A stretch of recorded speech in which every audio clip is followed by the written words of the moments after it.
Hey guys, it's Amber. So today I wanted to run through what I needed as far as gear to make these three pads. Now forgive me, I am holding my phone, so if it's wobbly, I'm sorry. But today I made this overnight. It's a ultra heavy, I suppose, absorbency. It has a hidden layer of PUL. And it's got a wider, or I guess more pronounced flare than what I normally use. And then in that same topper, I made a moderate 12-inch and a liner in 10-inch. Now, I do have to use at least a 10-inch. I've just found anything shorter than that really does not work for me. So these might be a bit longer than what you might use, but those are the sizes I use, and I do tend to make in bulk. I usually get about a half a yard of fabric, and I'll make 3 or 4 pads with it, plus some wrappers, some pad wrappers. So I just made these 3 today. So I wanted to walk through what I actually needed, because I feel like sometimes the idea of making pads can seem overwhelming because you'll feel like you need to buy so much stuff if you haven't made your own pads before. So first we'll start off with my machine. I started sewing because of my daughter, who is 4 months old.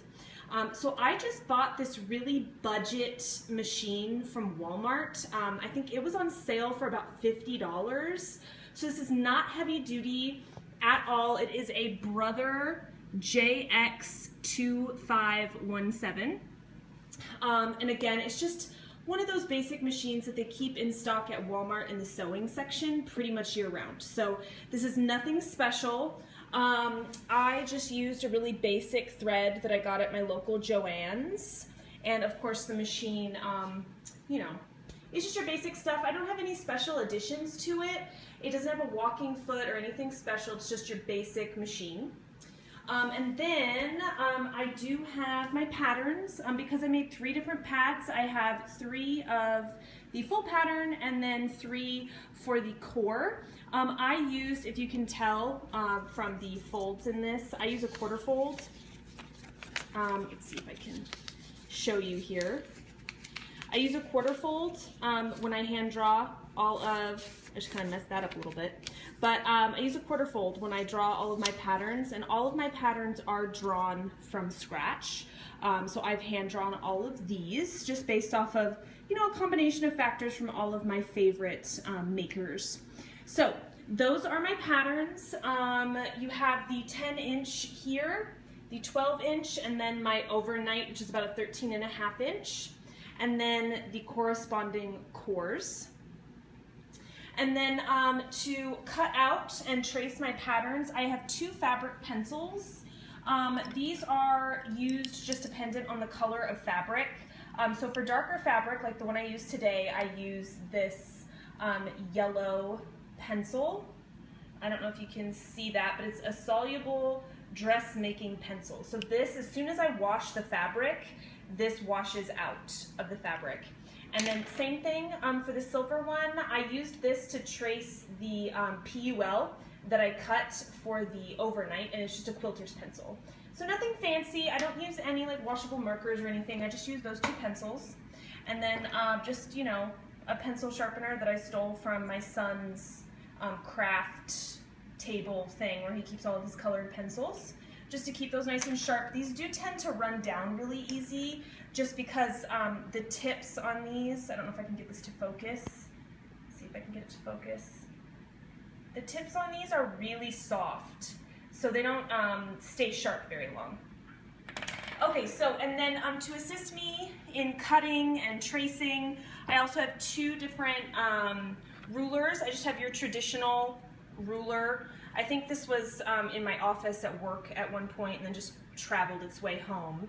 And then I have a slide ruler for double checking.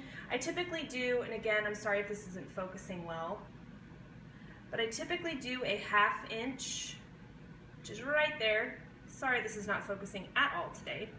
But I do about a 1/2 inch seam allowance on all of my pads for my cores. So I always tend to measure once I've cut my cores just to make sure that my cores are centered on my toppers. And then I obviously will use some pins. I need to get a pin cushion because getting them out of this plastic box thing is kind of a pain. But I do have my pins, and then you'll see in there I have a couple different fits for snaps as well. But basically I just use these for my pinnings. And then fabric scissors. When I first started making pads, I did not have a pair of fabric scissors, and I just used your regular old paper scissors, and it was a nightmare. So if you are new to making pads, just know that this is really not something that you consider optional. You need some nice, good, sharp scissors. I think these scissors even come with like a 5-year warranty or something. That's how fancy-dancy they are. So definitely invest in a nice pair of scissors. And then I mentioned snaps a second ago. I got a snap kit. I believe that these are initially made for diapers, cloth diapers. So I just got these at my local Joann's. They're a size 20. And then this kind of medieval torture device looking thing is what you use to push the snaps together to secure them. And then these two guys are the tools to fit your snaps. So this one you use to puncture the fabric for your initial placement. And then I use this one if I ever make a boo-boo and have to pull a snap off. It's got more of kind of a flathead screwdriver end to it. Forgive my table. This table has been through the ringer, so we'll just cover up that scuff there. But yeah, so basically these are the tools that I need to cut and pin together my fabric. Now I do also need a iron, and I just use this little mini ironing board. I honestly don't iron all that much, so the idea of having a full-size ironing board just seems silly to me because I pretty much only use it when I'm sewing pads. So I have this. I just iron as I go, really. And then this box here, at the top, this is some of my backer, so I'm leaning over the table here. This is one of my backer fabrics. This is an anti-pill fleece. And then this here is my white PUL fabric. I don't think the camera's really gonna show, but this is the softer polyester side. And then this right here is that shiny, plasticky, waterproof side. So that is the PUL that I used. And then this is more of that anti-pill fleece. This was my core fabric on all 3 of these pads. It is just a white absorbent flannel material. I just use flannel on mine. Because I'm so new to making pads, I just haven't gotten around to buying Zorb or anything fancy like that. So I just use your basic flannel. I figure white is the easiest for most fabrics, just because I've used darker colors before, and then I've had a shadow of the core show up on my pads, and that's not good. And then of course, you will need your actual topper fabric. These are just the kind of the scraps I have left. I'm gonna be making some pad wrappers and maybe even a couple more pads with this, but this is what the fabric looks like just as a whole. And then once it makes it onto a pad, it looks something like that. Now I do also, you do not need to get an Apple computer or anything, but I do always keep my laptop handy because I do tend to have YouTube going, watching cloth pad sewing tutorials as I go. I find that having that noise in the background really helps. And then that little stereo thing, it just makes the noise louder, I guess, since I can never hear. I have a hearing problem, so I can never hear anything from the speakers on this. And that's it. So you really don't need a whole lot. Maybe sitting on this table, it does look kind of overwhelming, but you don't need anything fancy. I mean, when you factor in that all of these are hand drawn on just pieces of white paper, I just eyeballed these using a quarter fold technique. So these are super, super basic. They didn't cost me any money to make. I didn't buy any patterns.